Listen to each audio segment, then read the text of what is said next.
Most people ignored the janitor at Gutierrez Auto Repair. They saw the faded jumpsuit, the mop, the gray streak in her tightly braided hair, and assumed she was just part of the background, like the oil stains on the floor or the clatter of wrenches echoing through the garage. But if they'd paid closer attention, they might have noticed the way she moved. Not with the shuffle of someone resigned to routine, but with the precise economy of a surgeon preparing for an operation. Her name was Maria Lopez, and 5 years ago she was a name that mattered in the world of automotive engineering. Maria didn't talk much, and when she did, it was usually about cleaning supplies or asking one of the mechanics to lift their feet so she could mop under them. She clocked in early every morning, long before the shop opened, and stayed after hours making sure every tool was back in its place and every surface wiped clean. To the crew, she was just Maria, friendly, quiet, reliable.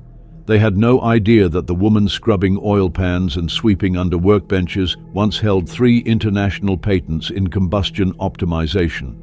They didn't know she had designed timing systems for British sports cars so precise they were still referenced in tech manuals today. And Maria preferred it that way.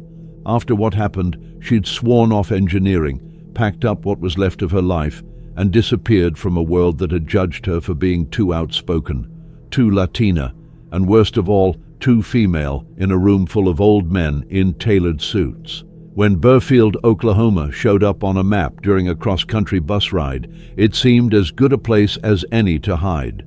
She walked into Gutierrez Auto, asked for a job, any job, and Lucia, the owner, hired her on the spot. No questions asked, no background checks, just a mop, a bucket, and a promise of minimum wage. But old habits die hard. When no one was looking, Maria would linger by the classic cars that rolled in for repairs. She'd peer into engine bays, eyes scanning every line of tubing and timing marks like someone reading an old love letter. Sometimes, late at night, when the shop was empty, she'd gently rearrange misplaced tools or tighten bolts the mechanics forgot to torque properly. Once, she caught an apprentice installing a gasket upside down and quietly fixed it before morning. No one noticed, and she never said a word. She had learned the hard way that people only value what they understand, and very few understood engines the way she did. At her last job, her own supervisor had dismissed her correction on a misaligned camshaft curve. She was overruled, the engine went into production flawed, and when she spoke up again, she was labeled difficult.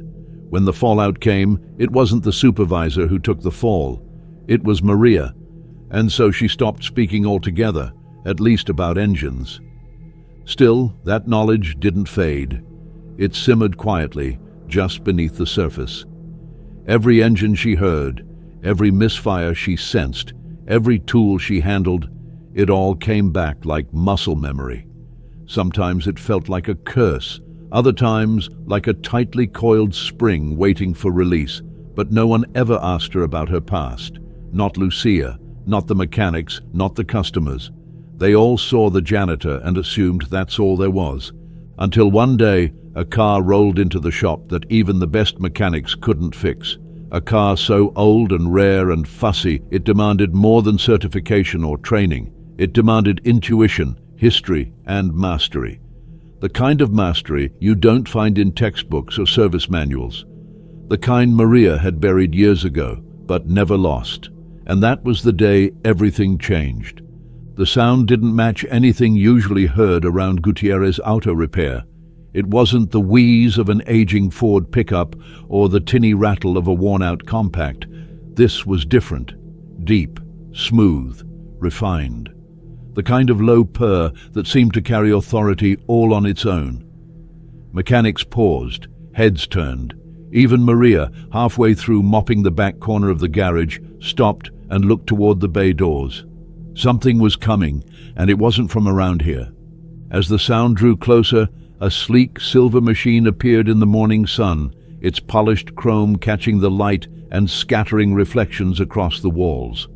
The car was unmistakable, a 1965 Rolls-Royce Silver Cloud 3.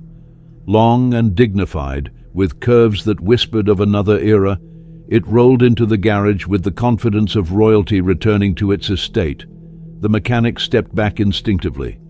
Even the air felt different with that car in it. Heavier, more expensive. The vehicle coasted to a gentle stop, its air suspension hissing softly as it settled. For a moment there was only silence, except for the quiet tick of the cooling engine.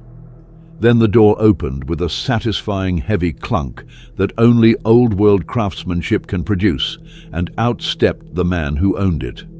Tall, lean, with silver hair perfectly parted and shoes that gleamed more than the shop's epoxy floor, Lawrence Hawthorne looked more like he belonged on a boardroom stage than a repair shop floor.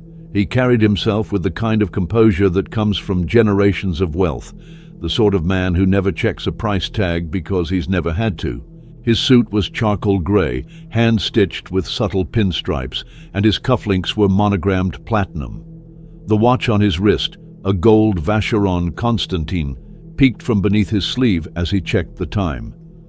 "Who's in charge here?" he asked, not looking at anyone in particular. His voice clipped, as if every second he spent here cost him something.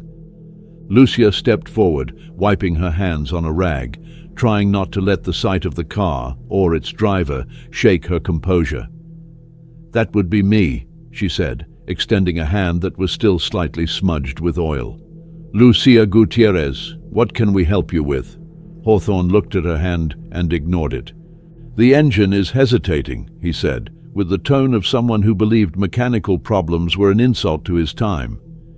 "Intermittent stuttering during acceleration. It's unacceptable.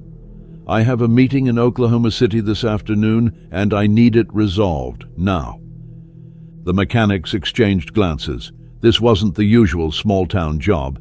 This was something else, something high stakes. Rolls-Royces weren't just rare in Burfield. They were practically unicorns. Most of the guys had only ever seen one in magazines or movies. One of the younger techs, Jimmy, whispered to Manuel, "That's got to be worth more than the shop." Manuel just nodded. Lucia kept her voice steady. "We'll take a look right away. Could be timing, carburetor, or vacuum-related. These old engines have their own way of talking. We'll figure it out." But Hawthorne wasn't convinced. His eyes scanned the garage, stopping on the tools, the oil stains, the worn posters on the wall, the slightly lopsided fan spinning overhead. "Let's hope so," he said, clearly doubtful. "This car has only ever been serviced at authorized Rolls-Royce centers. I'm not sure you're equipped to handle this level of engineering." One of the mechanics let out a quiet scoff, but Lucia's expression didn't change. She'd heard this kind of thing before, people assuming that because they weren't in a big city or a marble-floored dealership, they didn't know what they were doing. "We've worked on just about everything," she said simply. "We'll do our best." Hawthorne didn't answer. Instead, he turned, removed a small leather notebook from the inside pocket of his blazer, and started writing something down, maybe notes, maybe a complaint in advance. The tension thickened. This wasn't just a customer. This was a test, a challenge, and the mechanics could already feel it pressing on their shoulders. Maria stood in the back, silent as always, mop bucket beside her. Her eyes weren't on Hawthorne, they were on the car. Something about the way it sat, just a little too low on the driver's side, the way the idle wasn't quite stable, the slight wheeze that pulsed in the rhythm of the engine. It told her more than anyone else in that garage would understand. She'd seen these symptoms before, not on a Toyota or a Dodge, but on this exact kind of engine decades ago, back when she was still allowed to do what she loved. But nobody was looking at Maria, not yet. To everyone else, she was still just the janitor, the woman with a mop, not a mechanic with answers. That was about to change. The shop fell into a quiet rhythm of tension as Hawthorne's Rolls-Royce sat there like a gleaming monument to everything the crew wasn't sure they could handle. Manuel was the first to approach it, wiping his hands on his coveralls as he walked, trying to steady his nerves. He'd worked on hundreds of cars, but never one that looked like it belonged in a museum behind velvet ropes. He gently pulled the hood release and lifted it, revealing an engine bay so pristine it could have doubled as a display piece. The polished aluminum, the carefully routed lines, the twin carburetors sitting like thrones at the heart of the beast. It was beautiful and intimidating all at once. Jimmy, the youngest tech, leaned in beside him, eyebrows raised. "I've only ever seen one of these online," he whispered. "You think it's the carbs?" Manuel shook his head slowly. "Could be a dozen things. Could be all of them. These cars weren't built to be easy. They were built to be perfect." He reached in, listening to the idle, adjusting his posture like a man trying not to touch sacred ground. After a few minutes of poking, prodding, and scanning the layout, he frowned. "Something's off, but it's not obvious. I'll need the diagnostic scanner." Jimmy dashed over to the rolling cart and returned with their newest scanner, a top-end model that cost more than some of their customers' vehicles. But when he knelt and looked under the dash, his hands hesitated. Then they froze. He looked back at Manuel, confused. "There's nowhere to plug it in." "What do you mean?" Manuel asked, already annoyed, but the frustration faded when he saw Jimmy's face. No port, not even an adapter. Manuel stood, glanced toward Lucia, who was watching from across the garage, and muttered, "This thing predates everything we're trained on. There's no computer to talk to." That's when old Gus stepped forward from his usual post at the back wall, where he kept a folding chair, a thermos of black coffee, and a newspaper he never read. Gus had been retired for years, but he still came by every day, claiming the smell of motor oil kept his lungs clean. He scratched his grey beard and tilted his head at the car. "That right there," he said slowly, "is pure mechanical. Ain't a sensor in it. You want to talk to that engine, you don't use a screen. You use your ears, your hands, your gut." Manuel grimaced. "And when's the last time anyone here did that?" Gus just smiled and shrugged. "That's the question, ain't it?" Lucia stepped forward, concern deepening on her face. She could see it now, the way Manuel and the others were stalling, circling the car like nervous boxers who knew they were out of their league. "Is it something we can handle?" she asked quietly. Manuel didn't answer at first. He was looking at the engine like it had just started speaking Latin. He knew the basics of carburetors, timing systems, vacuum lines, but this was something else. This was an instrument, not a machine. Finally, he sighed. "It's not that we can't fix it, it's that we don't have the tools or the experience for something this delicate. It's not just a car, it's a machine from another world." That's when Hawthorne spoke again, sharp and impatient from the other side of the bay. "Is there a problem? I was under the impression this was a repair shop, not a museum." His voice carried with it the weight of money, of judgment, of expectations sharpened like knives. "If no one here knows what they're doing, just tell me. I'll have it towed to a proper facility, one with professionals." Lucia stiffened. "We're professionals, sir." "Are you?" Hawthorne asked, one brow raised. Then he glanced around the shop and let out a humorless chuckle. "No offense, but I've seen better equipment in high school auto programs. I need this fixed today. I don't care about your feelings. I care about results. Can someone here deliver that, or should I call someone who can?" The insult landed hard. You could see it in Manuel's clenched jaw, in Jimmy's downturned gaze, in Lucia's sudden silence. But Maria didn't flinch. She was standing off to the side, mop bucket still beside her, eyes fixed on the engine with a look none of them had ever seen from her before. It wasn't awe, it was recognition. And then Hawthorne made the mistake that lit the fuse. He turned toward her, gaze flicking over the mop, the uniform, the silence. "You!" he said with a scoff, voice loud enough for everyone to hear. "Even the janitor here probably thinks she can fix it. What's the world coming to when mechanics don't know engines and women with mops think they do?"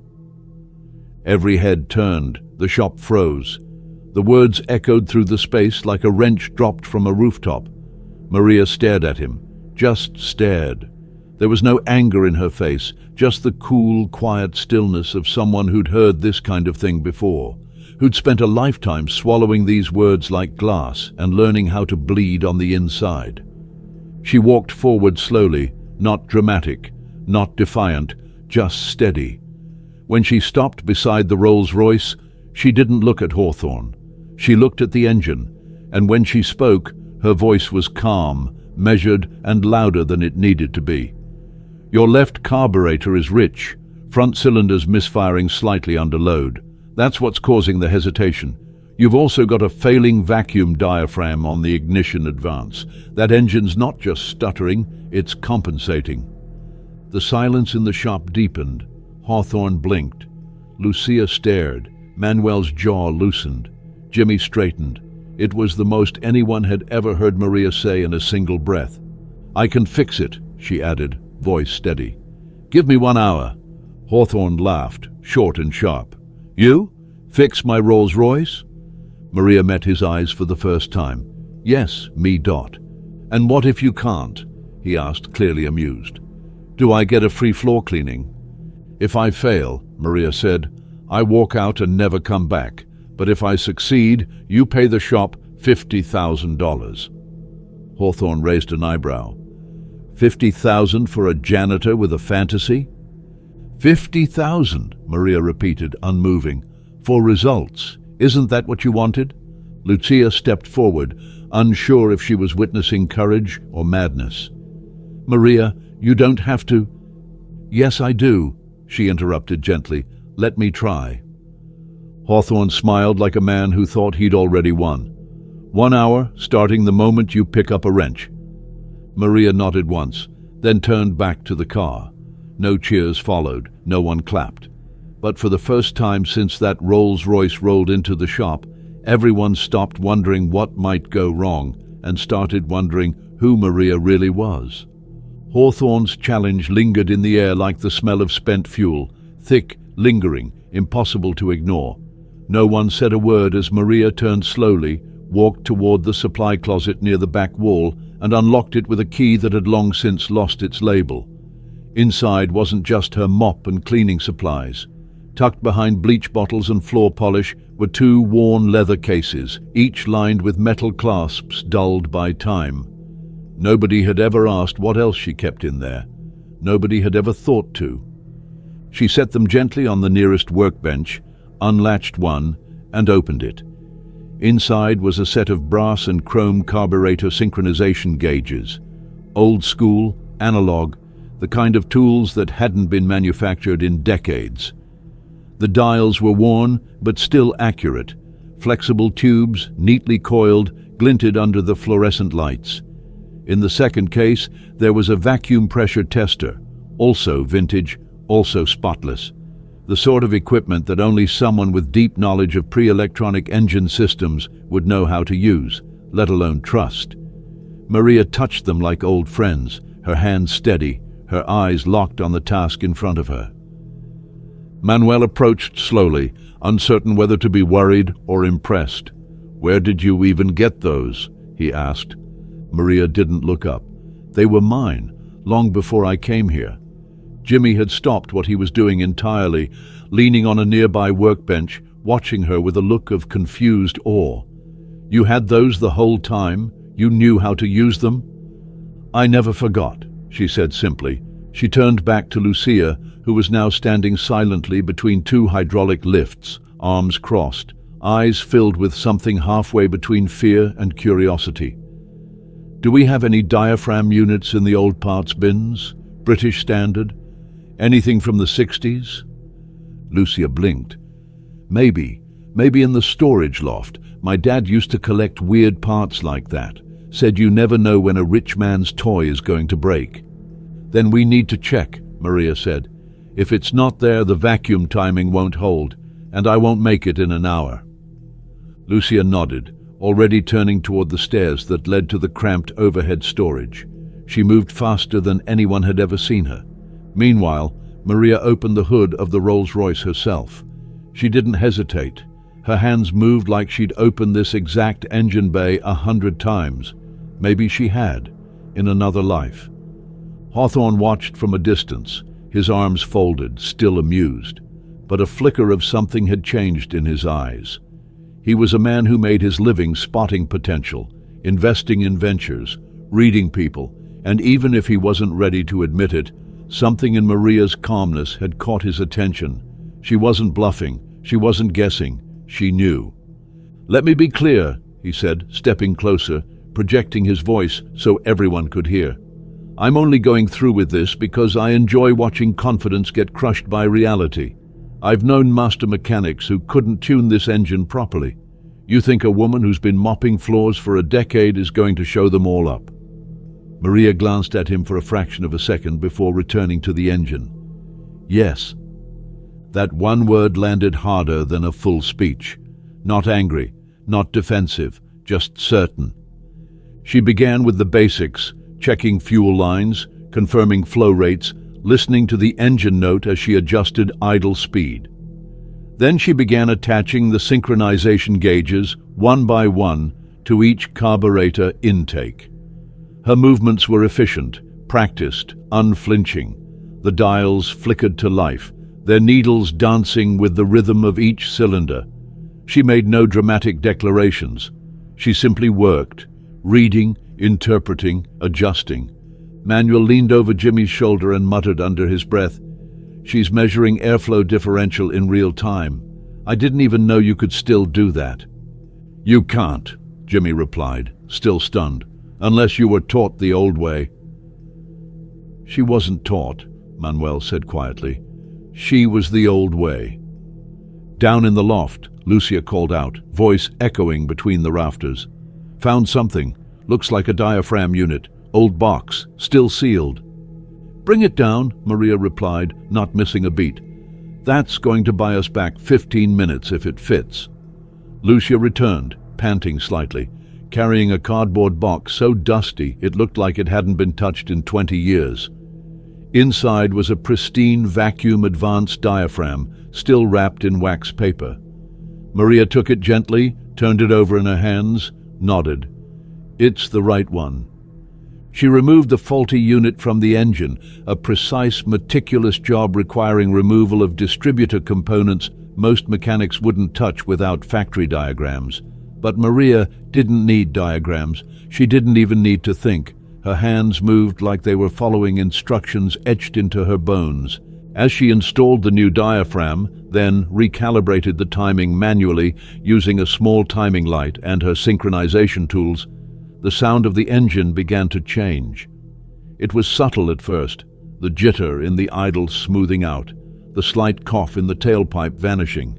Then it became unmistakable. A deep, elegant hum replaced the previous sputter. The Rolls-Royce wasn't just running, it was singing. People started to gather near the engine bay, drawn in by the sound. It wasn't loud, it was precise, synchronized, harmonious. Maria adjusted one last screw, checked her gauges, then slowly backed away. She looked at her watch. "Time?" she asked calmly. Old Gus, who had taken up the role of unofficial timekeeper, checked his watch. 38 minutes. Maria nodded. Plenty left to fine-tune it. Lucia was speechless. She stood beside Manuel and Jimmy, all three of them looking at the engine, then at Maria, then at each other. It was like watching someone open a locked door with a key nobody else even knew existed. Finally, Hawthorne stepped forward. His expression had changed. Gone was the smug condescension, replaced with something colder, calculating, analytical. He was used to being the smartest man in the room, but Maria Lopez had just rearranged the room around him. He stared at the engine, listened to the idle, looked at the readings on the gauges. Then, slowly, he turned toward her. "Who are you?" Maria wiped her hands on a rag, looked at the engine one more time, then at him. "Someone you underestimated." And for the first time since he'd walked into Gutierrez Auto Repair, Lawrence Hawthorne had nothing to say. The moment Maria spoke those words, "someone you underestimated," a shift rippled through the shop, like a sudden drop in pressure before a storm. It wasn't loud or dramatic. It was the kind of change you felt more than saw. Silence fell. Not the awkward silence of disbelief, but the kind that grows when something sacred is happening and no one wants to interrupt. Maria turned back to her workbench and began laying out the next set of tools, her movements as precise and fluid as ever. But now, every pair of eyes in the garage was following her hands, not in confusion or suspicion, but with growing reverence. Something extraordinary had stepped out of the shadows, and no one could unsee it. Manuel lingered at a distance, arms folded, mind racing. 5 years. 5 years she had walked past his bay, mop in hand, quiet as a shadow. 5 years he had assumed she was just part of the shop's rhythm, the background hum behind the day's repairs. But now, watching her calibrate carburetors by ear and adjust vacuum pressure with nothing but instinct and experience, he realized something that made him almost ashamed. He hadn't just ignored her, he'd dismissed her, and now, like the rest of the team, he was scrambling to keep up. Maria's fingers twisted the adjustment screws on the carburetors with practiced ease, tracking the synchronization gauges like a musician reading sheet music. She made tiny turns, no more than a quarter inch at a time, watching as the needles steadied into alignment. She didn't pause, didn't second-guess. Every motion was deliberate, efficient, silent. Around her, the engine began to respond, not with jerks or coughs, but with a subtle shift in tone, like a singer finding the perfect pitch. It was an old engine, yes, but now it was breathing like it had just rolled out of the factory, 60 years late, but right on time. Jimmy leaned closer, still gripping a notepad he hadn't written a single word on since this all began. "She's not guessing," he whispered. "She's balancing airflow and mixture ratio without digital input. I didn't even know you could still do that."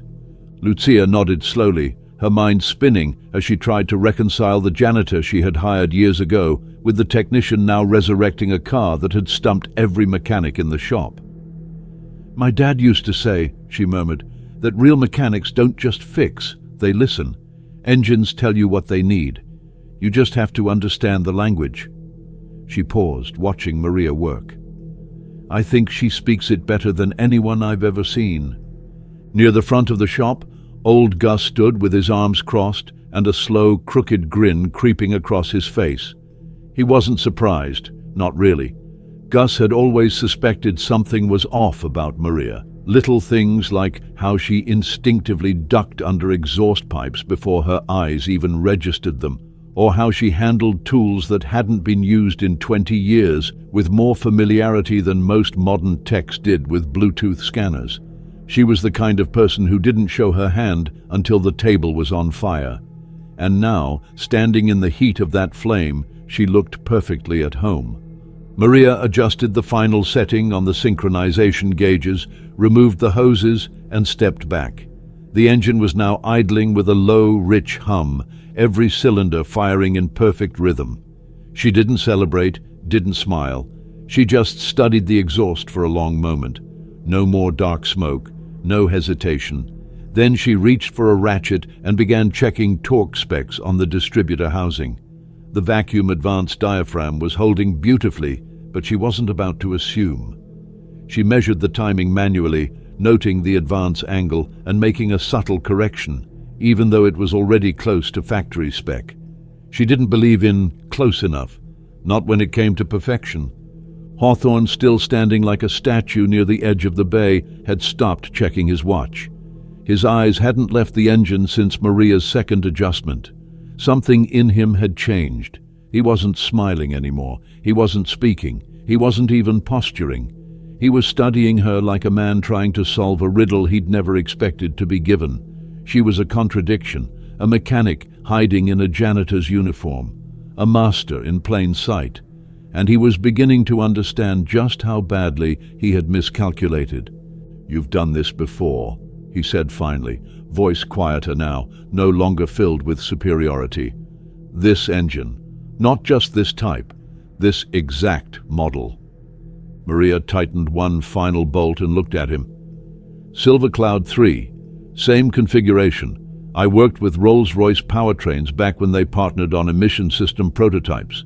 That was before the world decided women didn't belong under hoods." She turned back to the engine. Most of the men they hired back then couldn't tell a mixture screw from a valve stem, but they had suits and titles, so that made it okay. Lucia stepped forward, voice soft but steady. "Maria, why didn't you ever say anything?" It wasn't accusatory, it was wounded curiosity. How had she been blind for so long? Maria paused, then finally answered. Because no one ever asked, and when they did, it was only to question whether I should be doing what I could. She shrugged. So I stopped showing them, but I never forgot how. Manuel stepped closer, rubbing the back of his neck. You didn't just fix this car, you taught it how to breathe again. I couldn't even get it to stop coughing. Maria glanced at him, expression unreadable, but her voice was kind. You're a good mechanic, Manuel. You just haven't worked on an engine that expects you to be better than the machine itself. Jimmy was still stuck on the way she'd spoken about the engine. You said it was compensating, like it was aware of itself. Maria nodded. In a way it was. These old engines don't hide their problems in software. They reveal them, in timing, in breath, in heat. You just have to feel where it's fighting itself. The engine continued to purr, its sound now drawing neighbors from the lot across the street, heads poking in, wondering why a Rolls-Royce sounded like it had just been reborn. Hawthorne took a slow step forward, finally circling the car, hand trailing along the fender like a man rediscovering a long-lost possession. His expression softened. It hasn't sounded like this since the day I bought it, not even after a full dealership rebuild. How did you know what to touch? Maria didn't answer with arrogance. She didn't need to. Because no one ever taught me how to forget, she said quietly, and then she looked at the clock. 21 minutes remained, but the car, her patient, was already healed. Lawrence Hawthorne stood beside his gleaming Rolls-Royce, but the usual pride he felt when admiring its polished chrome and hand-stitched leather interior had faded into something else. Uncertainty. Not about the car, but about the woman who had just resurrected it with nothing but a worn toolkit, a deep well of knowledge, and hands that moved like they were reading poetry written in metal. He watched Maria step back from the engine bay, not with the arrogance of victory, but with the quiet confidence of someone who had simply fulfilled a promise. There was no flourish, no grand announcement, just a low, perfectly synchronized hum that filled the shop like music from a long-forgotten time. Everyone had heard the change in the engine. You didn't need to be a mechanic to feel it. Before, it had trembled and coughed beneath its polished exterior. Now it purred with purpose, its 8 cylinders breathing as one, smooth as a tide. Hawthorne walked a slow circle around the car, listening with the practiced ear of someone who had owned Bentleys, Ferraris, and vintage Maseratis.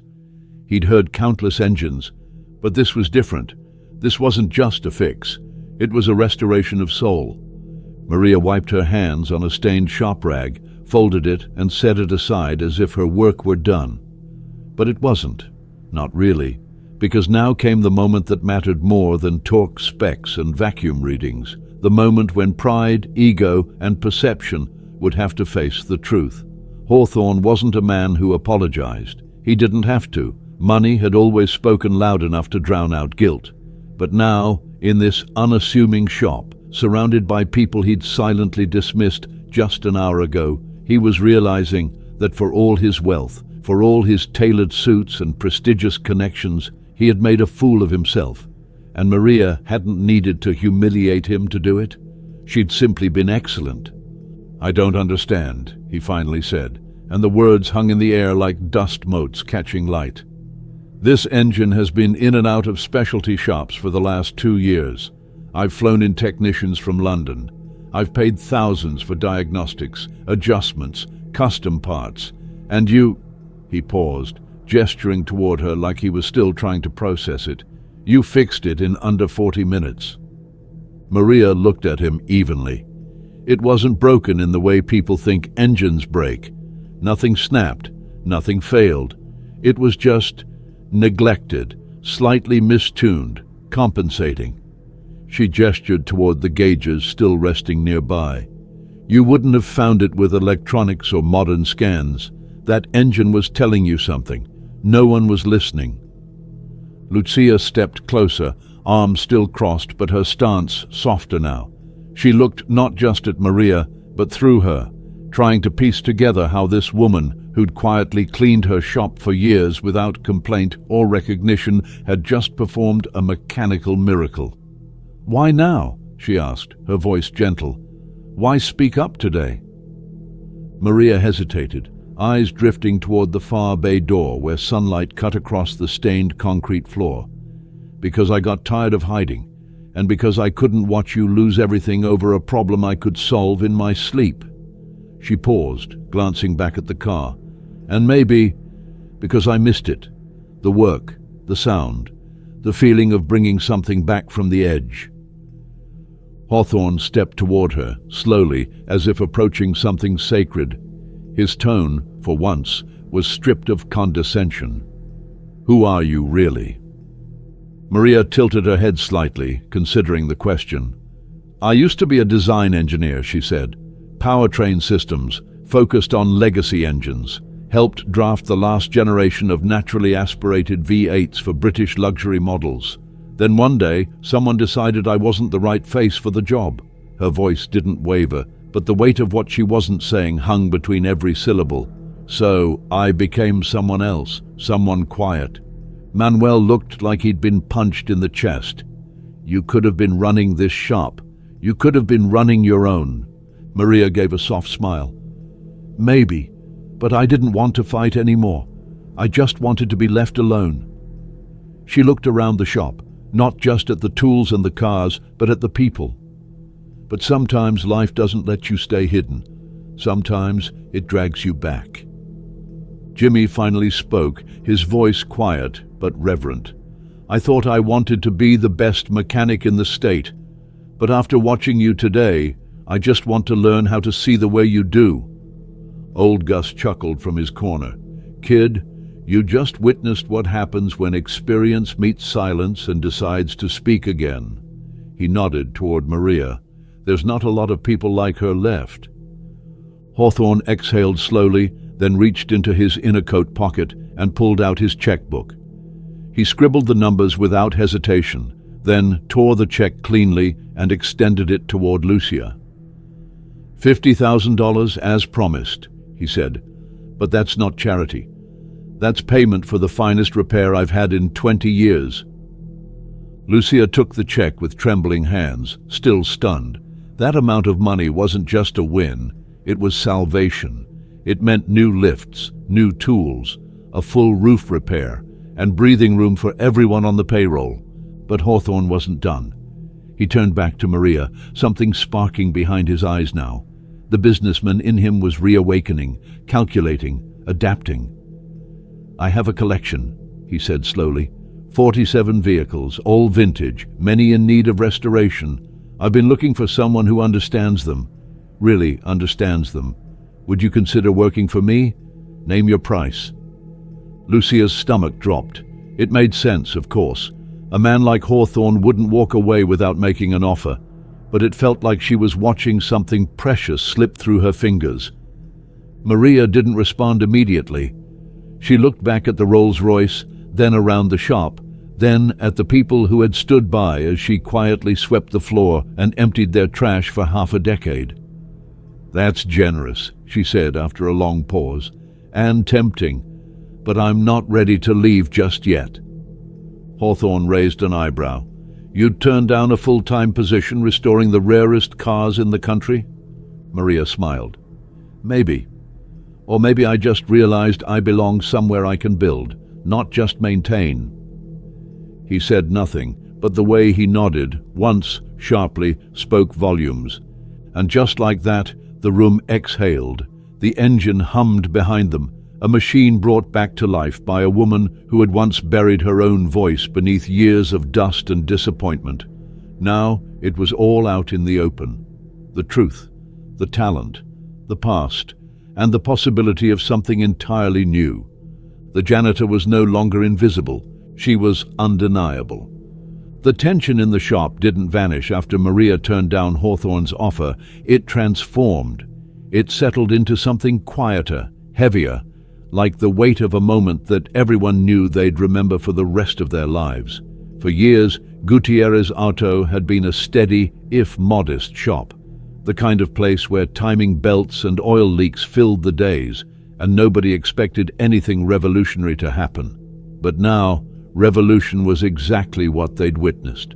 the kind that didn't announce itself with speeches or spotlights, but stepped forward wearing worn work boots and holding a vacuum pressure tester. Maria wasn't celebrating. She didn't raise her arms or crack a smile or soak in the stunned expressions around her. Instead, she did what she always did, cleaned up her tools. One by one, she wiped them down, packed them into their old leather cases, and closed the latches with soft clicks. But this time, every eye was on her, not with amusement or detachment, but with a kind of reverence usually reserved for someone who'd just pulled a child from a burning house. Because that's what she had done, in a way, rescued the shop from something no one could name, a quiet threat of failure and irrelevance, something they'd all felt creeping in but hadn't dared acknowledge. Lucia walked over, check still in hand, her voice low.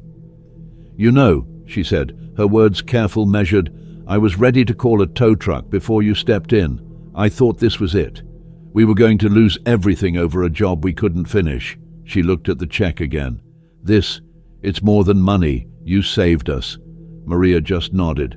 "I didn't do it for the money, or even for the shop, really. I did it because I couldn't watch something that elegant be misunderstood for one more second."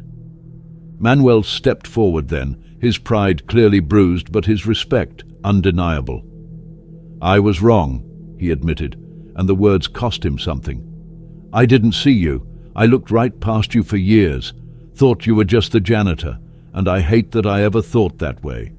He paused, eyes searching hers. "I've been wrenching on engines since I was 15, but I've never seen anyone do what you just did. Not even at the factory training centers. You didn't just fix that car, you knew it." Maria regarded him for a long moment, then offered a rare, small smile. "Don't feel bad. You're not the first person to miss what's right in front of them, and probably won't be the last." Then a touch of gentleness crept into her voice. "You're a good mechanic, Manuel. You just haven't met your teacher yet." Jimmy had been quiet, his young face a mix of awe and guilt. Finally, he spoke up, his voice hesitant. Can I learn from you, like really learn? I don't want to just run diagnostics and swap parts. I want to understand what you understand." The moment was fragile, vulnerable in a way that rarely surfaced in a room full of grease-stained hands and stubborn pride. Maria didn't answer right away. She simply looked at him, really looked, and saw not just an apprentice but a blank slate, a chance to pass on everything she'd hidden away for years. "If you're willing to unlearn what you think you know," she said, "then yes." In the far corner, old Gus sipped his coffee and chuckled. "Hell, if she opens a class, I'll enroll too. I've got 50 years under the hood, and I still don't know half what she just showed us." Lucia stepped back, letting her eyes roam across the shop, the mechanics, the benches, the cracked floor, and that silver Rolls-Royce still idling with the contented hum of a job well done. And then she saw something she hadn't seen before, possibility, not just the survival of the shop, but its evolution. "You know," she said quietly, "we've got space in the back. It's mostly storage now, but we could clear it out, start a restoration bay. Classic cars only, real work, carburetors, custom timing, hand-fit parts. With you leading it." She looked at Maria carefully. "I know I never asked about your past, but I'm asking about your future now. What would it take to get you to stay, not just as the person who mops the floors, but as someone who teaches us how to be better?" Maria's face didn't change, but something behind her eyes lit up. She didn't answer right away. Instead, she walked back to the Rolls-Royce, placed her hand gently on the hood, and listened for a moment. The engine was steady, proud, balanced. "For 5 years," she said softly, "I've walked through this shop knowing I could do more but choosing not to. I thought I was done, that the world didn't need what I had anymore. But today, maybe I needed this more than anyone." Lucia stepped forward, placing the check on the bench beside her. "Then maybe this check is the beginning of something, not the end." As the others started to drift back to their work, changed in subtle ways they didn't fully understand yet, Maria remained by the Rolls-Royce, alone again, but not invisible, not anymore. Word would spread. That's how things worked in towns like Burfield.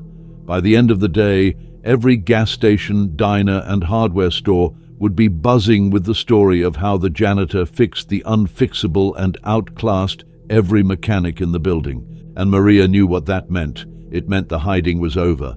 It meant the world would be watching again. And this time, she was ready for it. By the time the sun shifted to its afternoon angle and cast long streaks of light across the workbenches, the energy inside Gutierrez Auto Repair had transformed. It wasn't just the air that felt different. It was the weight of realization. Maria Lopez, who'd spent the last 5 years sweeping floors and quietly fixing mistakes nobody knew she noticed, had pulled off something no one else in the room could. Not just mechanically, but symbolically. She had reopened a part of herself that had been welded shut, and in doing so, she'd shattered everyone's assumptions, including her own. Lucia stood near the front counter, the $50,000 check resting in her hand like something out of a dream. Her mind was spinning. That money could buy new lifts, state-of-the-art diagnostics, better tools, and even health benefits for her team. But more importantly, it represented a chance to rewrite the future of the shop. Not just survival, but expansion. For the first time since inheriting her father's legacy, Lucia could see the path ahead, not as a treadmill of patch jobs and late invoices, but as something bigger, something worthy of the name on the sign out front. She watched Maria return her tools to their cases, tools that should have been under glass at a museum or displayed at a university training center. And with each tool she wiped down and packed away, Lucia felt the urgency grow in her chest. They couldn't let her fade back into the background. Not again. This time, the light had to stay on her. Manuel was unusually quiet, still working through his own private recalibration.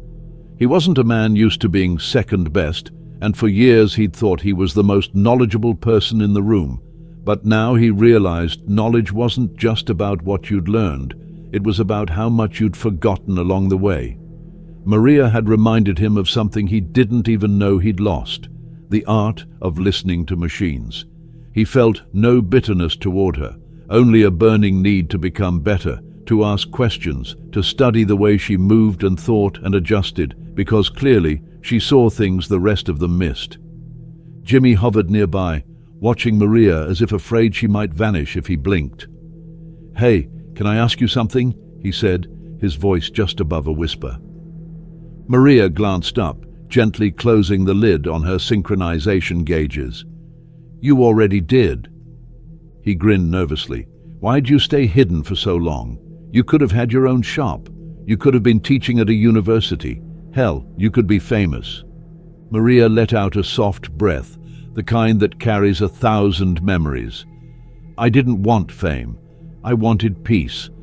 After what happened, I just wanted to be in a place where I didn't have to explain myself, didn't have to fight every single day to prove what I already knew." She looked around the shop. "For a while, this place gave me that. But peace turns to silence if you stay too long." Jimmy nodded slowly, as if he were trying to memorize every word. "Well, you're not silent anymore." Old Gus chuckled from the corner, raising his coffee like a toast. "Hell, at this point we ought to rename the shop Maria's Garage." Lucia stepped in quickly. "Not a bad idea," she said with a grin, then looked at Maria more seriously. "But I was thinking something else. Partnership, equal ownership. You take the lead on restoration. I handle operations. We build something new, together." She hesitated. "I should have asked years ago. I just didn't know what I had." Maria didn't answer right away. She walked to the bay doors and leaned against the frame, looking out at the dusty street, the muffler shop across the road, the hardware store next door. Small town, big heart. But until today, it had never seen her. The thought of putting her name on a sign again, of being visible, of being known, made her stomach turn in knots. But then she thought of Jimmy's face when he asked to learn, of Manuel's humbled respect, of Lucia's courage to admit what most business owners never could, and of the Rolls-Royce, purring in the background, now alive again. She turned back to Lucia. "If we do this," she said, "we do it right. We set up a restoration division. British cars, European vintage, pre-electronic American classics, no shortcuts, no guesswork. We don't just fix, we educate. We teach people how to listen." Lucia smiled. "Then we start today." In the corner of the shop was a section once used for storage. Old parts bins, broken equipment, a dented vending machine that hadn't worked in years. Maria walked over, surveying the space. "We can gut this area, install a bench with airflow rigs, carburetor test stands, maybe even a rolling dyno if the budget stretches far enough. You've got the foundation. You just need the precision." Manuel joined them, arms crossed, nodding thoughtfully. "I can help with that. I've got contacts for parts sourcing, and I know a guy who still fabricates Weber jets by hand." Jimmy's excitement overflowed. "We could turn this place into the shop for real restorations in the state. No more guessing with code readers. We could build something people come from miles to see." Maria met his gaze. "That's the goal. We don't just want to fix cars. We want to fix the way people think about them." Just then, the bell over the shop's front door chimed. A man in a baseball cap and a denim jacket stepped inside, holding his phone out, the screen open to a video he'd just taken from the parking lot. "Hey, is it true?" he asked, eyes wide. "I heard the janitor fixed a Rolls-Royce in under an hour. People are talking about it at Pete's Diner already." Lucia smiled. "It's true, and she's not the janitor anymore." The man nodded, clearly impressed. "Well, I've got a '64 Jaguar that's been sitting in my barn for the last decade. Needs a miracle. You got time to look at it?" Maria exchanged a glance with Lucia, then nodded. "Tell him to bring it in." The man stepped out, already on the phone with someone, talking excitedly about how this was the place, she was the one. As the sound of his voice faded, Maria turned back to the team, her team now, and saw not just a shop, but a future forming in real time. They weren't just going to fix cars. They were going to rebuild everything. Word spread faster than anyone could have predicted. By the end of the day, 3 more customers had pulled up to Gutierrez Auto Repair, not because they needed an oil change or a quick tire rotation, but because they'd heard about the janitor who fixed the Rolls-Royce. One had a 1971 Mercedes SL with a transmission issue no one in town could diagnose. Another brought in an old Cadillac Eldorado with a carburetor problem that had haunted 3 shops and still wouldn't go away. The third came just to see her, Maria. He didn't even have a car, only questions. "Is it true?" he asked, eyes wide. "You really did it?" Maria didn't brag, didn't embellish. She simply said yes. And somehow that one word was enough. By the second morning, 2 classic car collectors from a nearby city had called ahead. They didn't want oil changes, they wanted consultations on restorations, tuning, custom fabrication, the kind of work that required not just tools, but mastery. For Lucia, it was dizzying. She had spent years trying to keep the shop afloat, balancing between routine repairs and the occasional bigger job. Now, she was being forced to think on a completely different scale, and the funny part was she wasn't overwhelmed. She was energized, because she wasn't doing this alone.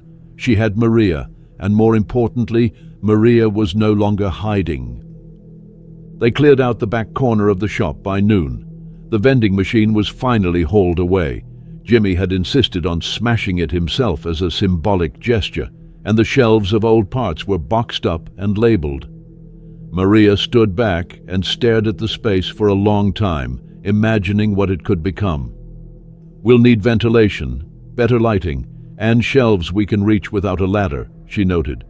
"And we're going to need a workbench that doesn't wobble every time someone sneezes." Manuel smirked. "So we're building a temple, huh?" "Not a temple," she replied. "A laboratory, a place where things come back to life." That afternoon, a delivery arrived. Not a customer this time, but Lawrence Hawthorne. Back again, in a different Rolls, this one black with a burgundy interior and chrome that practically screamed aristocracy.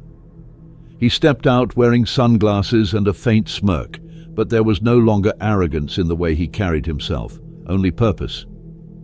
"I brought something," he said as Maria approached. "Something a little more challenging." Maria raised an eyebrow. "Challenging how?" He motioned toward the covered trailer hitched behind his car. A driver stepped out and began to lower the ramp, revealing a dust-covered silhouette. As the tarp came off, the shop collectively took a breath. It was a 1954 Aston Martin DB 2/4, the kind of car that belonged in a museum under floodlights. But this one looked like it hadn't seen daylight in decades. The paint was cracked, the tires were flat. The windshield had a fine spiderweb fracture in the corner, but even in that state, the bones were unmistakable. This was a legend. "It hasn't run in 25 years, Hawthorne said. "I bought it from an estate in Wales. No documentation. Half the parts are handmade. Most shops wouldn't touch it, and to be honest, I wouldn't trust them if they did." Maria walked around it slowly, her fingers grazing the edges of the bodywork like she was reading it in Braille. "It's not about the parts," she murmured. "It's about understanding the philosophy. These weren't just cars. They were statements. Every weld has a reason. Every screw placement tells you something."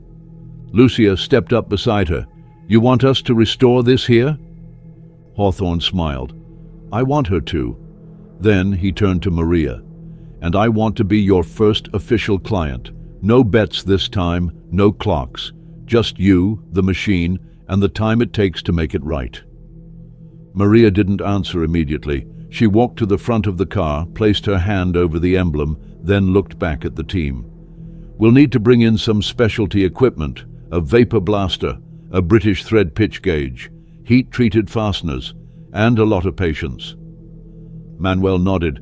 "Whatever you need, we're in."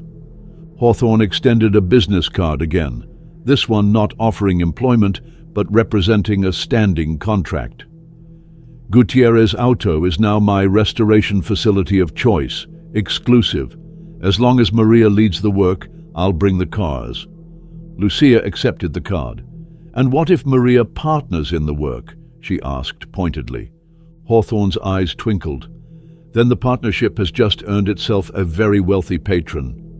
As he drove off, leaving the Aston Martin behind like an offering at a sacred altar, the shop returned to motion. Jimmy began listing tools they would need. Manuel called an old contact who still machined rare British parts. Lucia started sketching out a new floor plan, but Maria just stood beside the DB 2/4, looking at it like it was an old friend waking from a long sleep.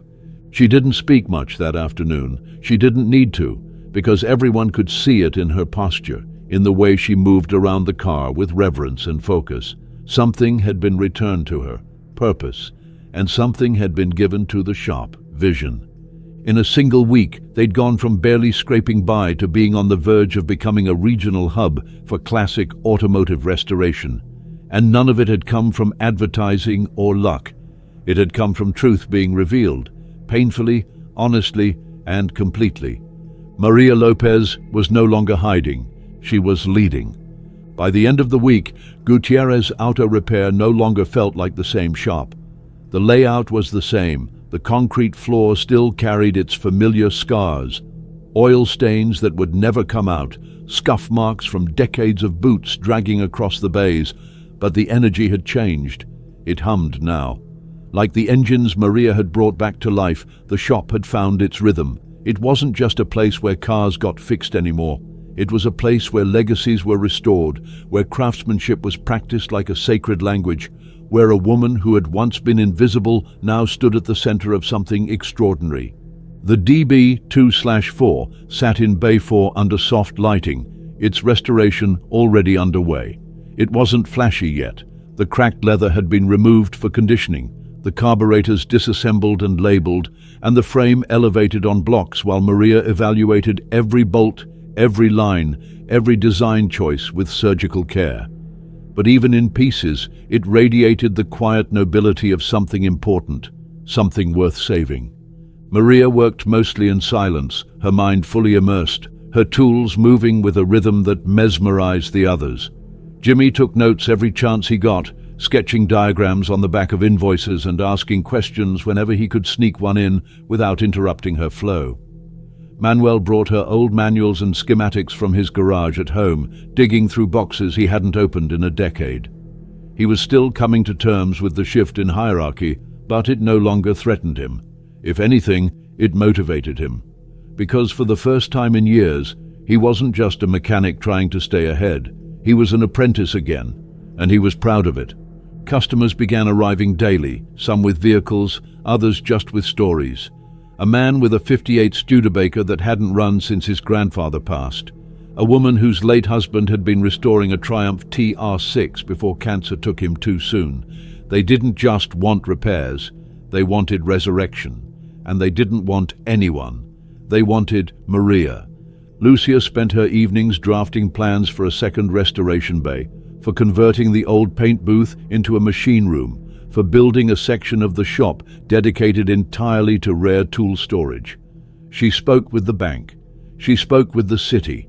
She started scouting welders, upholstery experts, even a young woman from the community college's automotive program who'd already heard about the janitor who builds better than the factory. The shop had momentum now, and Lucia had no intention of wasting it.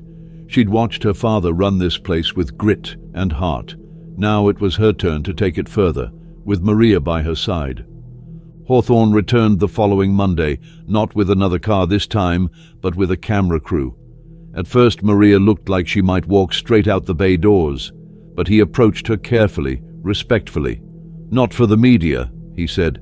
"It's for the documentary I'm funding, Restoration of Historic Cars in America. I want people to understand what real craftsmanship looks like, and frankly, that means you." Maria didn't smile, but she didn't say no. She simply nodded once and returned to work, letting her actions speak for her. Later that day, Lucia posted a picture on the shop's website. Maria crouched beside the Aston Martin's chassis, measuring tolerances by hand with a depth gauge, her expression focused, her sleeves rolled, her hair pulled back in the same no-nonsense ponytail she wore every day. The caption read, "Precision isn't about expensive equipment. It's about knowing exactly what to touch." The post went viral. Soon after, classic car forums across the country were buzzing. Who was Maria Lopez? How had she gone unnoticed for so long? Why was the most talented vintage restoration expert in the region mopping floors until last week? By the end of the month, 3 more high-profile collectors had scheduled appointments.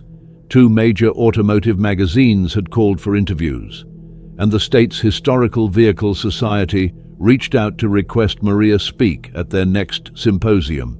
She said no to most of them, not because she wasn't honored, but because she had work to do. Engines waiting, stories waiting. One night, after the shop had closed, Maria sat on the edge of the loading dock alone, her hands stained with grease, her face calm. Lucia brought her a beer and joined her in silence, both of them staring at the darkening sky. A few stars had just begun to appear, and the hum of the town had faded to the occasional sound of a distant car passing. "Do you ever think about how it all could have gone differently?" Lucia asked softly. Maria was quiet for a long time. "Every day," she said. "But then I remember it didn't. And maybe that's the point. Maybe it had to fall apart the way it did so I'd land here." Lucia nodded. "You built something real, without a title, without validation, just with your hands." Maria looked over at her. "We built it. You gave me a place to stand. And now we give that to others." That's how it started. A single moment of brilliance, followed by a choice to stay in the light. Maria never asked for recognition, but now she couldn't avoid it. And she didn't run. Instead, she turned her back on hiding and opened her door to the world. A woman who had been dismissed for being quiet, for being a janitor, for being female in a male-dominated trade, had now built a legacy that was just beginning to roar. And like every engine she touched, she was only getting started.